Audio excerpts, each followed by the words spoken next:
She's just the cook. Sergeant First Class Damon Rourke said it the way you'd say the sky is blue. Not cruel, not even particularly loud. Just a fact, delivered to the 30 men crowded into the briefing tent at Fire Base Korangal, eastern Afghanistan, summer of 2009. He said it while Staff Sergeant Lena Kassar stood 6 feet behind him, holding a medical resupply manifest. He said it while 3 of his junior operators laughed.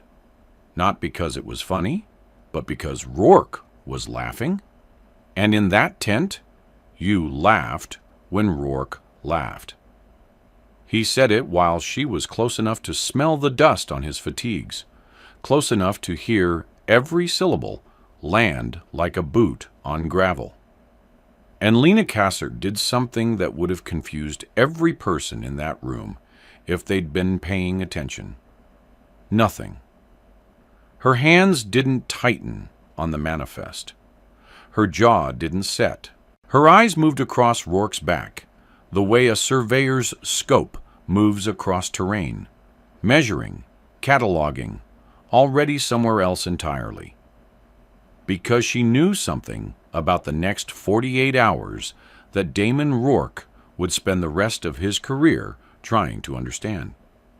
Before we go any further, if you haven't subscribed yet, now's the time.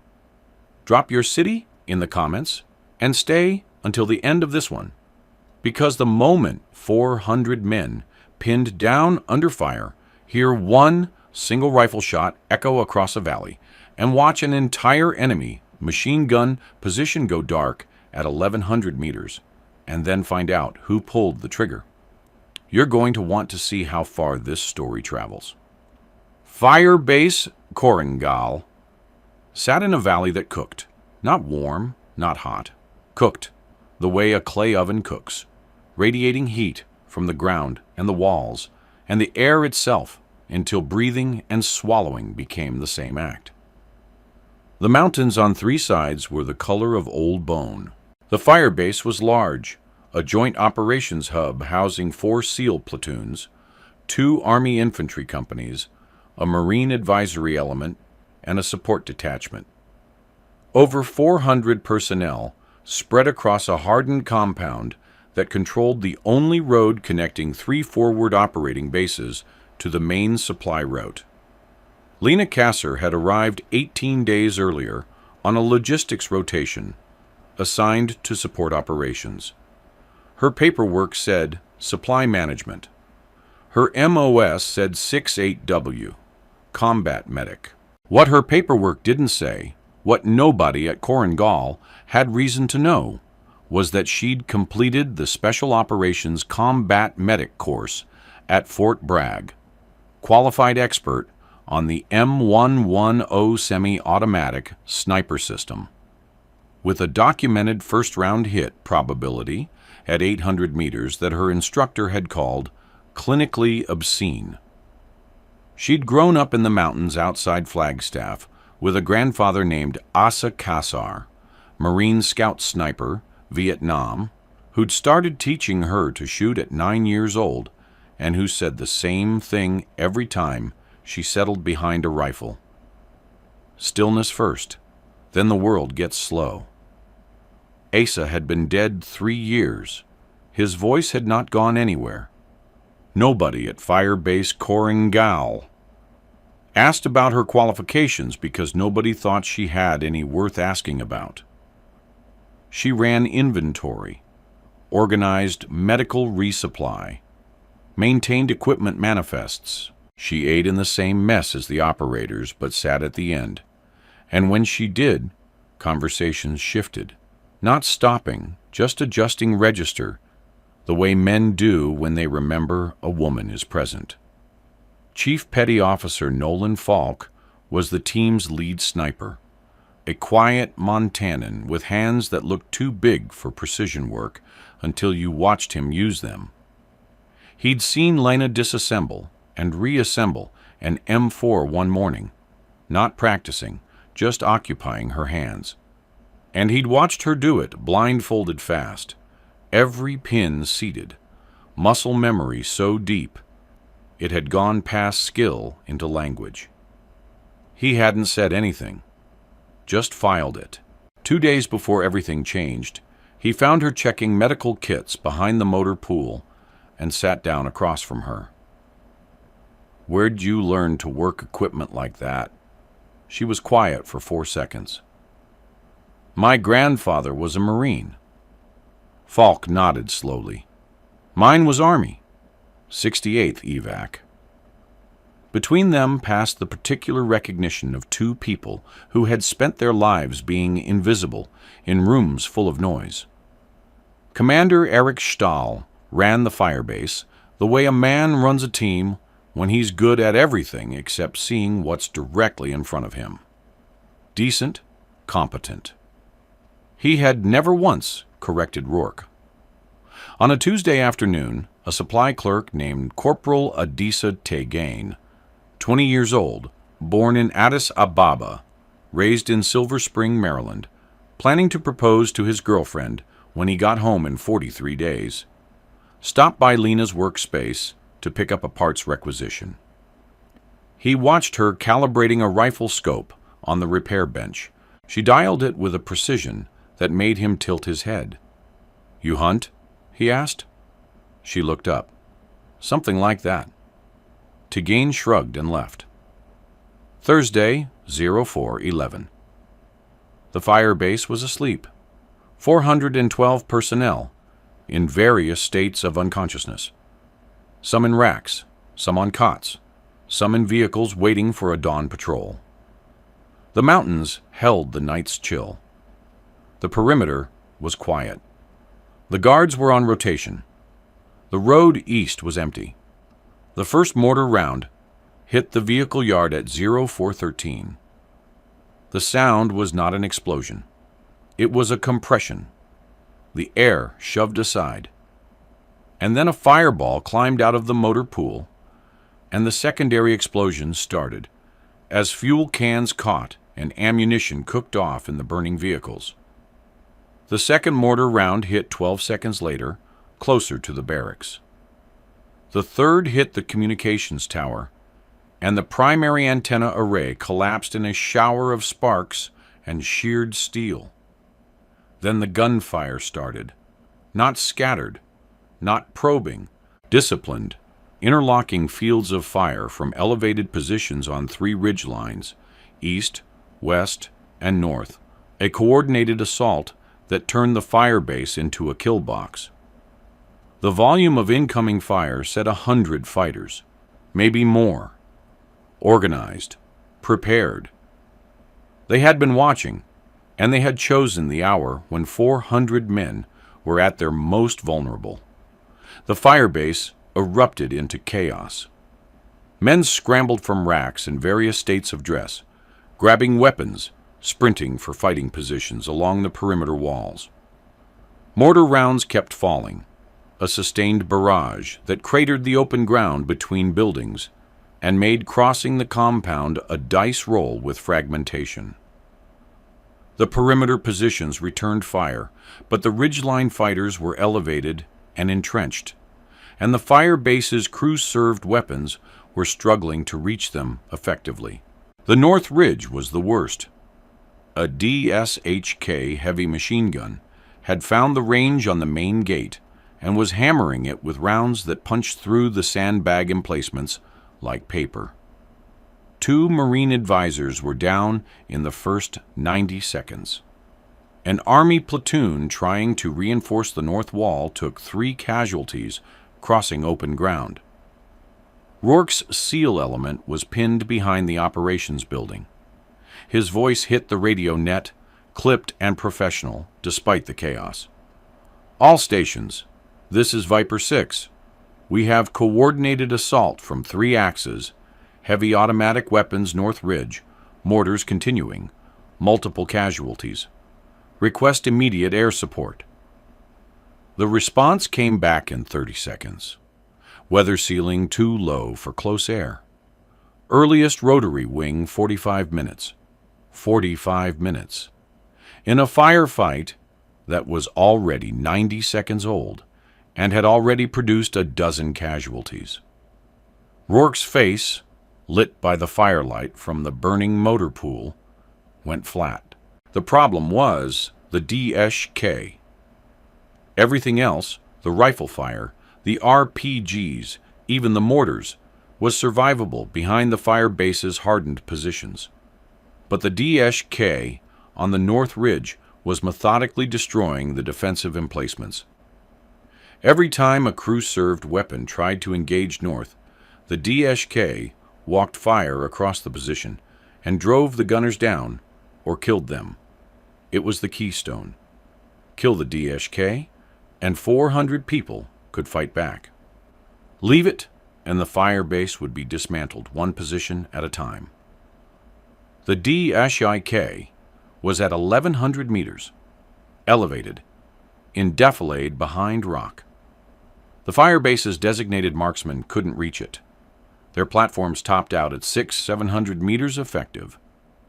Falk could reach it, but Falk was pinned in the north perimeter fighting position with 2 wounded men and incoming fire so heavy he couldn't raise his head above the wall long enough to acquire the target. His spotter was one of the wounded.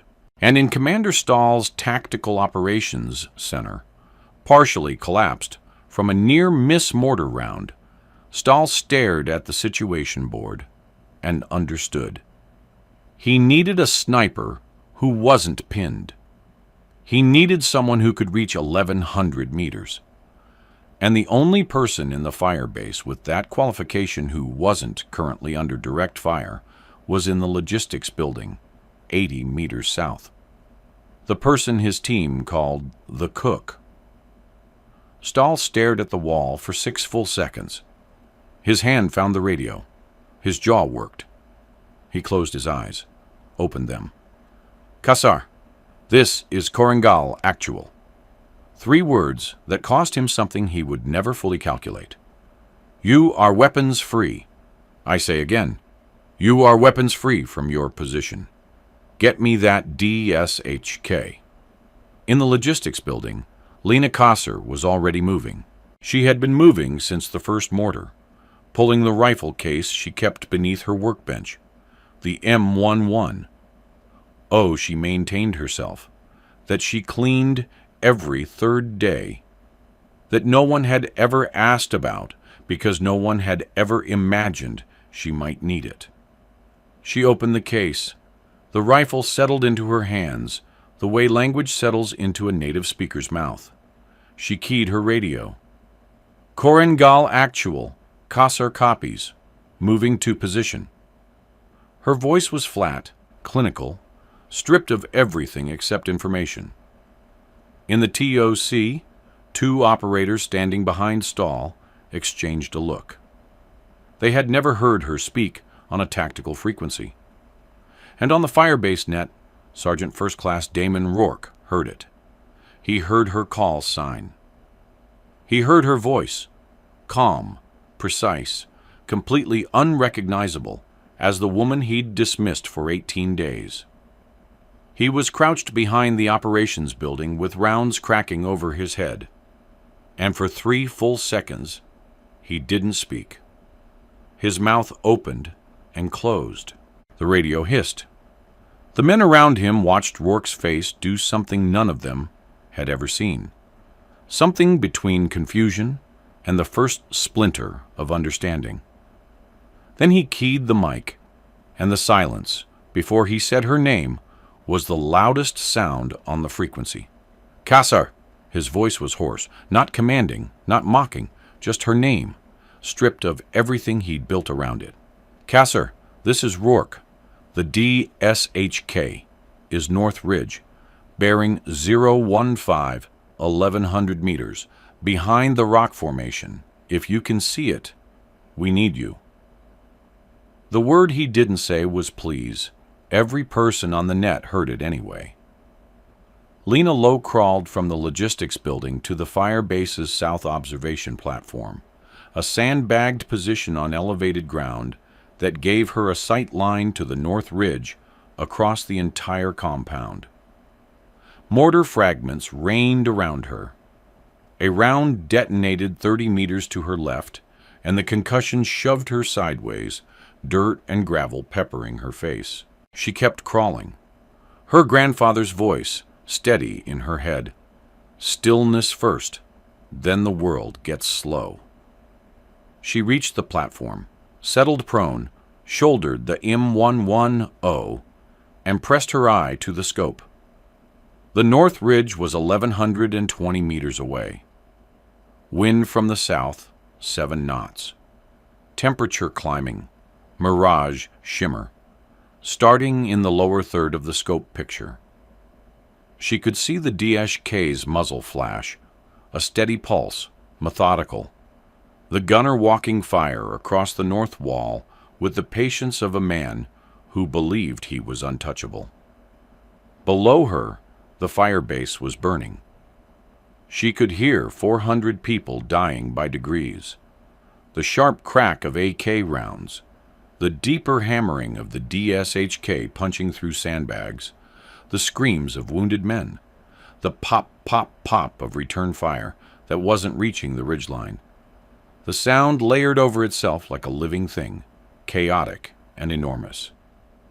She dialed elevation, 14 clicks. She dialed windage, 7 knots, thermals shifting.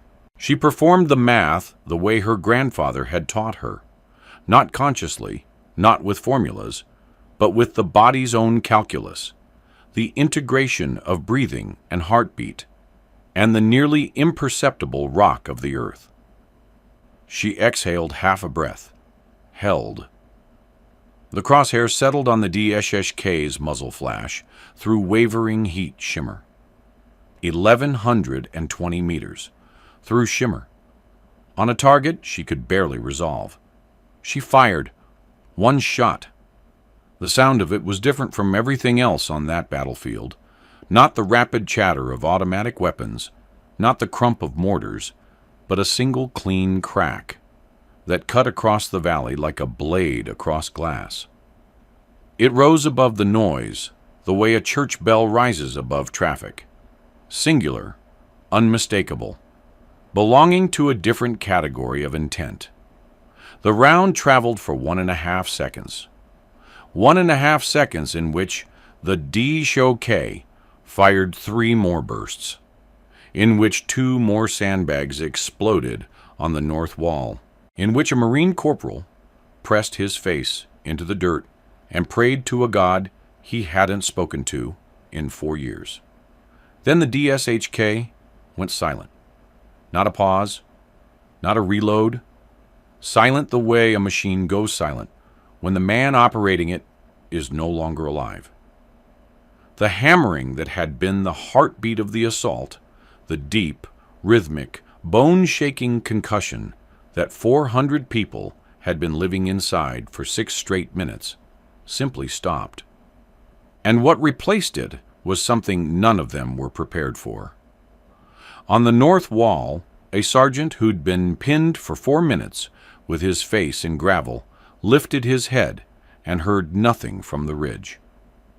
At the operations building, Rourke felt the absence of the DSHK before he understood it. A pressure change, as if the air itself had unclenched. In the TOC, Stahl watched the North Ridge on the monitors and saw the muzzle flash that had been strobing for 6 minutes go dark. In the vehicle yard, in the barracks, at every fighting position across the compound, 400 men heard 1 rifle shot and then heard the thing that had been killing them simply cease to exist. And for 2 full seconds, the only sound on Firebase Korengal was the crackle of burning vehicles and the wind moving through the valley. 2 seconds of absolute silence from 400 people who had just witnessed the impossible and didn't yet know who had made it happen. Then Falk's voice on the radio, raw with something beyond surprise. North Ridge DSHK is down. 1 shot. Who the hell? Kasser, she transmitted. Same flat voice, same clinical delivery. as if she hadn't just made the single most important shot anyone on that firebase would ever witness. The silence broke. The firebase roared back to life. With the DSHK gone, the crew-served weapons along the north wall opened up on the ridgeline positions they'd been unable to engage. The balance of the fight shifted in the time it takes a heart to beat. But the east and west ridgelines were still pouring fire, and Lena was already transitioning. She swung east, 830 meters, a PKM position raking the vehicle yard. She fired. The PKM went silent. She worked the bolt, 760 meters, a shooter transitioning between rocks. She led him by a body width and pressed the trigger. He dropped mid-stride. 2 down East Ridge. Flat. Clinical. On the firebase net, operators who'd spent 18 days ignoring her were hearing a voice that sounded like a weapons system. Then the East Ridge adjusted. Someone had spotted her muzzle flash. A burst of concentrated fire stitched the sandbags around her platform, rounds punching through the bags and spraying sand across her face, her arms, the scope. She flattened against the platform floor, pressing her body into the plywood and sandbag construction. Rounds passed 14 inches above her back. She could feel the pressure change of each one, not the sound, the physical displacement of air above her body. The impacts around her were deafening. The sharp crack against the steel frame, the softer thud into sandbags, the whine of ricochets spinning into the compound. For 5 seconds she was pinned, completely exposed, on an elevated platform, with no cover except the remaining sandbags that were disintegrating with each burst. She breathed. She waited. The burst paused, barrel change or magazine swap, and she rose, found the shooter who'd targeted her at 640 meters, and put a round through his chest before he finished reloading. She kept firing, 700 meters, 720, 690, each shot followed by the specific silence of a position going dark. Falk, freed from the DSHK's suppression, had reached a better position on the north wall and was calling targets for her. They found a shorthand between them, 2 instruments playing the same piece. East Ridge, 2 o'clock, 700, moving south. Copy. The crack of the M110. Silence from that position. The sound of the engagement was changing around her. Fewer incoming, more outgoing. The balance tilting with every position she cleared. Then Falk's radio went dead. Mid-sentence. East Ridge, 3 targets displac. His transmission cut to static. Lena called him. Falk, status. Static. She called again. Falk, acknowledge. Static. She waited 2 seconds and called a third time. Her voice unchanged. Still clinical, but the space between her words a fraction shorter. Falk, respond. Nothing. She keyed the mic a 4th time and held it open for a full second before speaking, as if the act of pressing the button might force his voice into existence. Nolan, come back. First name, the only time she used it. Nothing came back. The empty channel stretched. 3 seconds, 5 seconds, 8 seconds, 10 full seconds of dead air while the firefight raged below and across the ridgelines. 10 seconds in which every operator monitoring the frequency understood what the silence might mean. In the TOC, Stahl's hand whitened on the desk edge.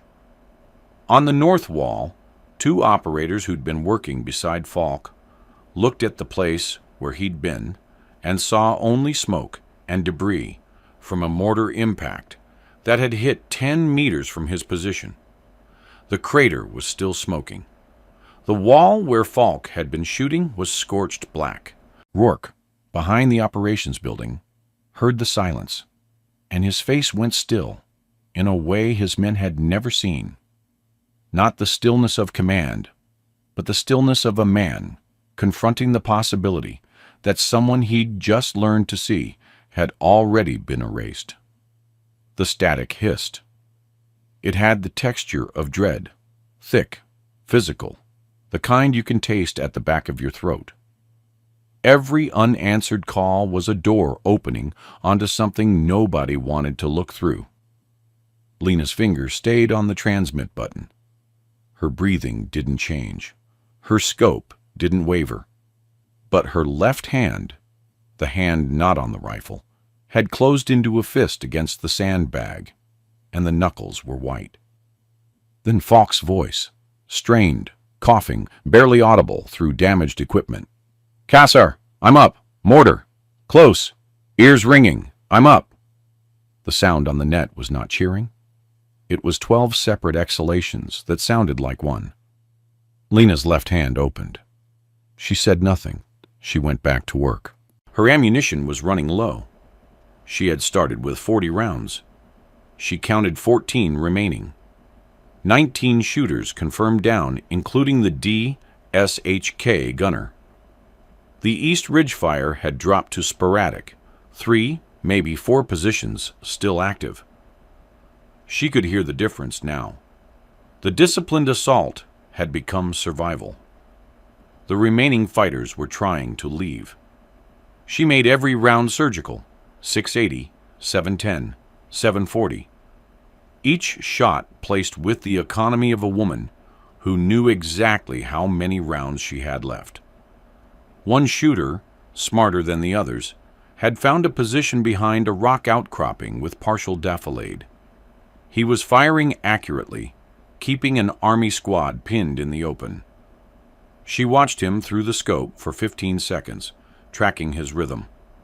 Fire, duck, shift right, fire, duck, shift left. She waited through 2 full cycles.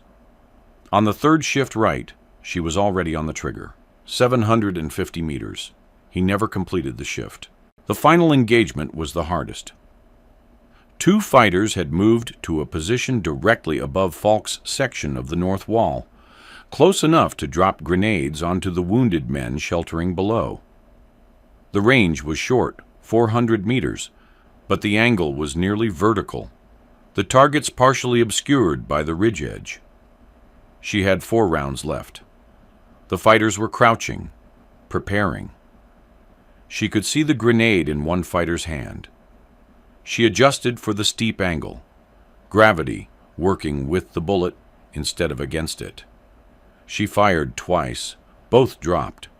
The grenade rolled backward and detonated against rock with a flat crump that sent dust cascading down the ridge in a slow brown curtain.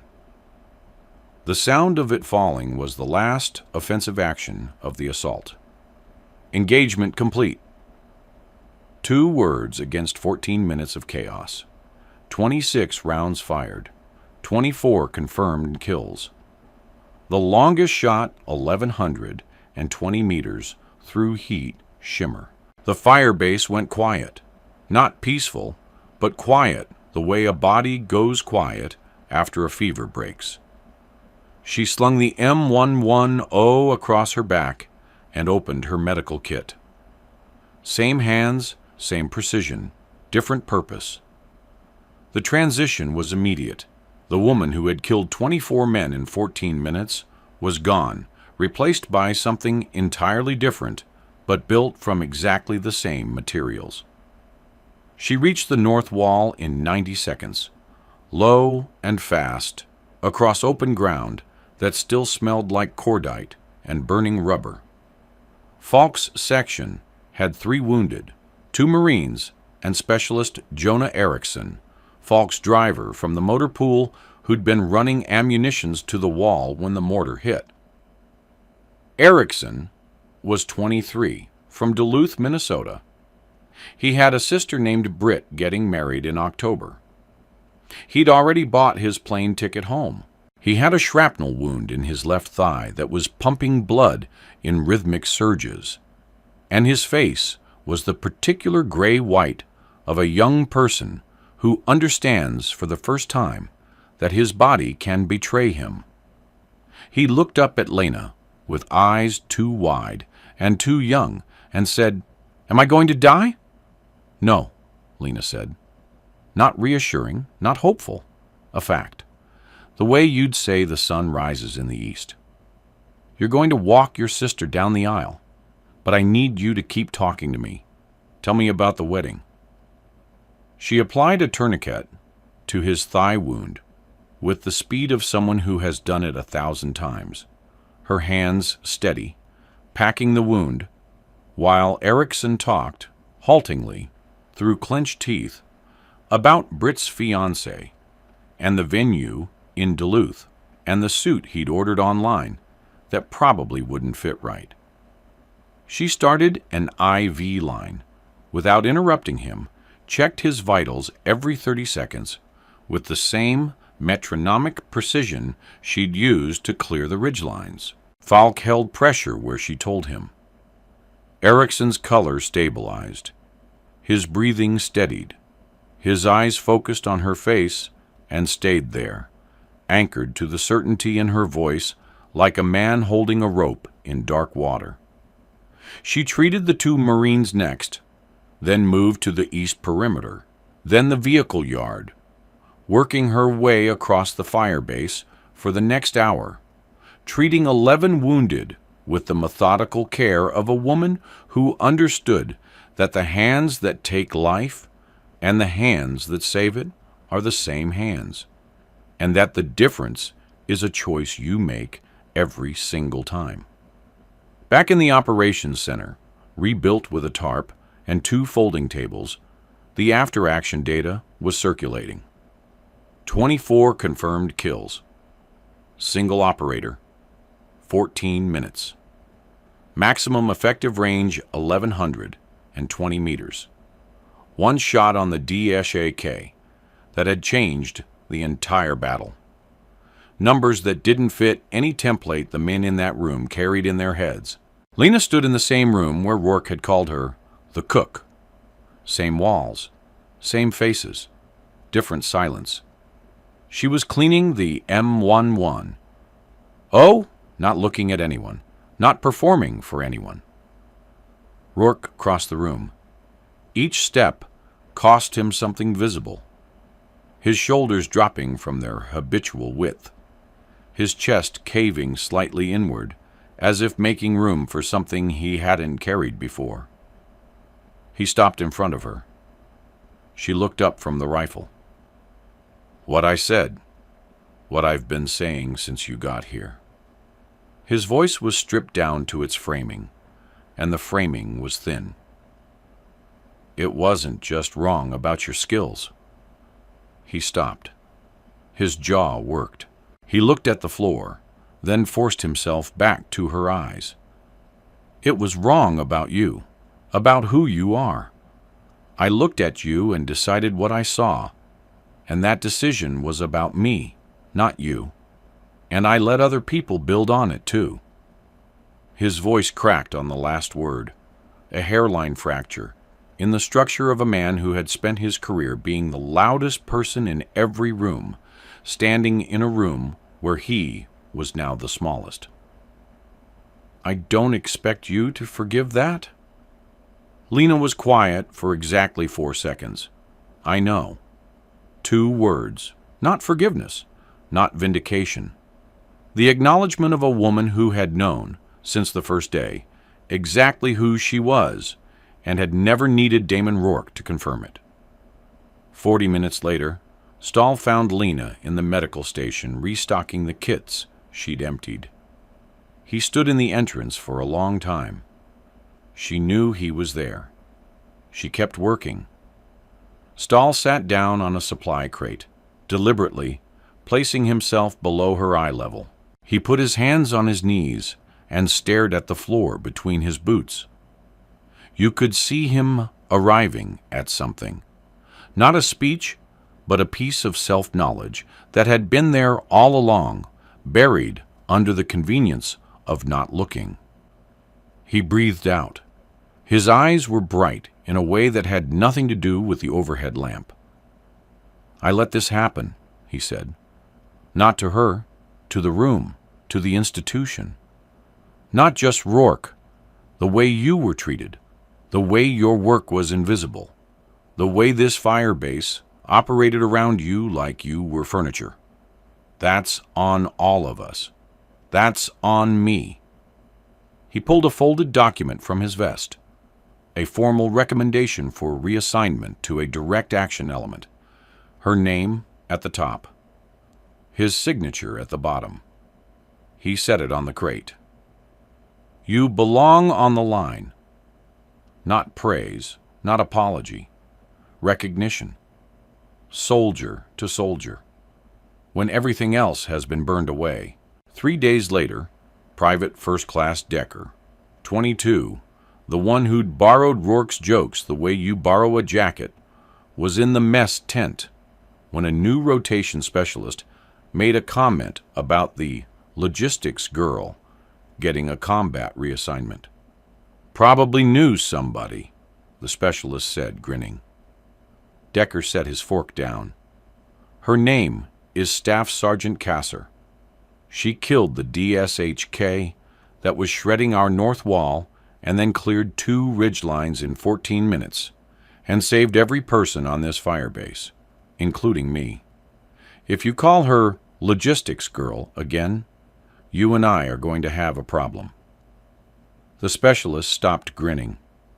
Rourke, 3 tables away, watched the whole exchange without a word. The expression on his face was not pride. It was something more private and more costly. The look of a man watching the consequences of his own transformation move through someone else. That evening, Tegane found Lena outside the motor pool. She was standing with Falk, both looking at the mountains in the last light. "Staff Sergeant Kasser?" She turned. He shifted his weight. "That scope you were calibrating the other day. I asked if you hunted." He paused.